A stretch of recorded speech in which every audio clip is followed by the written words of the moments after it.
La hauteur des bâtiments à Sud-Village est calée par deux articles du règlement. Le premier limite strictement le nombre de mètres carrés par secteur de développement. Donc à l'intérieur de chacune de ces taches oranges, il y a un nombre maximal de mètres carrés à construire.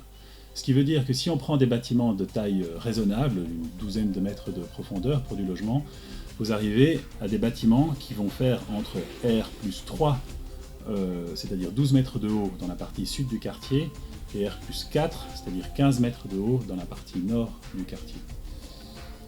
Le second article du règlement qui cale la hauteur des bâtiments, c'est celui qui limite l'altitude maximale à 411 ou 412,50 mètres au-dessus du niveau de la mer. C'est une altitude qui a été calée sur la hauteur typique des bâtiments qui se trouvent sur le quartier du Sceau. La raison pour laquelle on a mis en place un tel article, c'est pour permettre une variation dans la hauteur des bâtiments.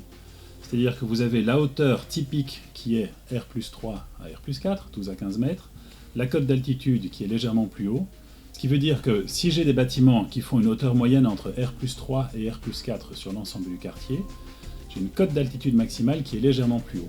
La différence entre cette hauteur des bâtiments et la cote d'altitude maximale, elle va être mise à profit pour faire un quartier de plus grande qualité avec une plus grande diversité architecturale.